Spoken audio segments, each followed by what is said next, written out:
Pessoal, voltei aqui. Professor Gato de novo. Pessoal, a gente tem que rir, né? Porque o Brasil tá de chorar. Olha só, eu estava lendo essa parte aqui da cultura oriental, como eles representavam, né? O costume deles representarem com essa integração com a própria natureza, né? Enfim. Mas eu estava lendo e eu ia ler sobre antropofagia, lá na página 31, essa partezinha aqui lateral, tá? Antropofagia. E eu expliquei que antropos é humano, homem, ser humano, e phagos é comer. Ou seja, é o canibalismo. Professor, mas essa antropofagia, isso é um conceito que vai ser trabalhado onde? Foi trabalhado aqui no Brasil, no início do século passado, por um grupo de artistas que acharam importante rever essa forma que os portugueses e até os holandeses, enfim, representaram as primeiras impressões a respeito do Brasil, os índios, as regiões, a cultura brasileira. Rever isso aí, deglutir isso e tratá-la de uma maneira completamente diferente. Porque eles chegaram à conclusão de que o brasileiro ele faz isso o tempo inteiro, ele vê a cultura do outro, absorve, transforma e faz uma maneira diferente de representar, tá? Isso seria o conceito. Eu estou fazendo de uma forma bem simples, falando de uma forma bem simples o que seria essa antropofagia brasileira, tá? Inclusive os próprios livros, as revistas, as formas que eles se autodenominavam eram de antropofagistas, né? As revistas traziam esse conceito antropofagia, né? Então eles seriam os canibais, entre aspas. Mas aí é você trazendo um outro conceito, né? Um outro conceito de arte que foi trazido na Semana de Arte Moderna de 1922. 1922. Talvez a parte mais importante da arte do Brasil de todos os tempos, tá? Talvez, não sei. O movimento artístico, sem dúvida, foi o mais importante.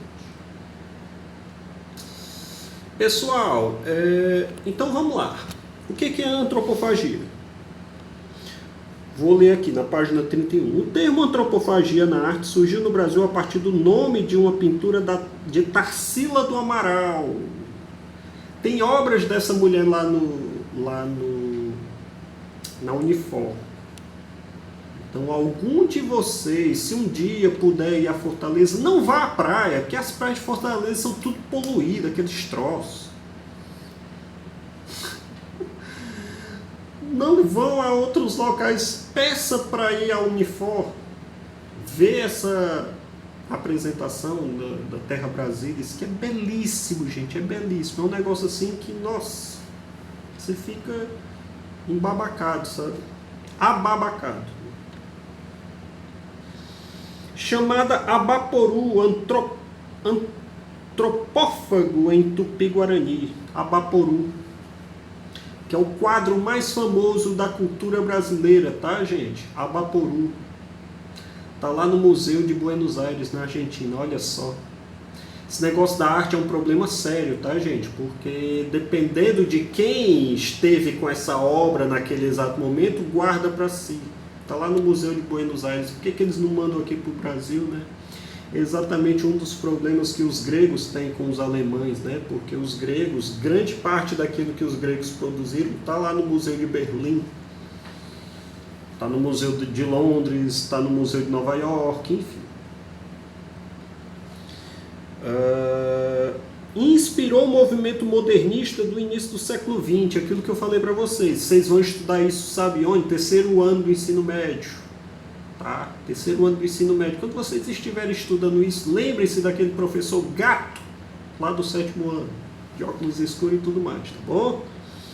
Antropofagia era uma prática adotada por vários povos indígenas do território que foi chamado de Brasil pelos conquistadores europeus. Era um ritual complexo que envolvia o canibalismo. Falei para vocês. pois os inimigos capturados eram devorados para que suas qualidades fossem absorvidas. Falei ou não falei? No movimento artístico, a ideia de antropofagia é aplicada de modo figurado. A proposta do movimento era de que a cultura e a arte de outros países fossem assimiladas. Ou seja, simbolicamente devoradas de modo crítico pelos brasileiros que iriam transformar essas características e integrá-las à sua própria cultura. As produções do modernismo brasileiro partiam de inovações realizadas em outros países, especialmente pelas vanguardas europeias, mas integravam criticamente essas inovações à cultura local. Isso aqui é um assunto que vocês vão ver muito no terceiro ano do ensino médio. E se o professor ou a professora não falarem muito, exijam que pensem no assunto massa de estudar, as vanguardas europeias, tá? Linhas que desenham a paisagem, 31. Eu vou já encerrar aqui a arte, tá, gente? Esse vídeo aí eu passo tarefinha para vocês. Linhas que desenham a paisagem. O desenho assim, eu tô lendo lá no finalzinho da 31, ó. Lá no finalzinho da 31, página 31, livro de arte. O desenho acima da artista brasileira Tarsila do Amaral nos ajuda a entender como é possível representar uma paisagem com poucas linhas. Com pouquíssimas linhas ela fazia a paisagem, né? Não precisava esse rebuscado, essas tintas, essa coisa medonha também não. Depende do artista, né? Nenhum é melhor do que a outra, são apenas diferentes. De um modo mais condensado do que uma pintura elaborada ou em uma fotografia. Virando a página 32. Tarsila é uma pintora ligada ao modernismo brasileiro e entre suas obras a pintura de paisagens tem grande destaque. Ela representou a paisagem da página anterior, usando apenas linhas. As formas que ela usa no desenho são em geral orgânicas, ou seja, linhas curvas que evocam formas da natureza, com exceção da casa, que sugere uma forma geométrica. Aí eles falam do modernismo brasileiro, tá? Pessoal, eu vou encerrar por aqui. Eu vou pedir tarefinha aí para vocês, tá? Essa coisa do modernismo brasileiro, vou pensar aqui se eu trabalho com vocês em relação a isso. Posso pedir algo bem simples, tá? Mas eu vou pedir tarefinha, tá bom? Eu vou encerrando por aqui, porque eles estão batendo muito nesse assunto modernismo. Eu não sei se vale a pena já falar com vocês sobre isso, mas vou pensar aqui, tá bom? Até daqui a pouco.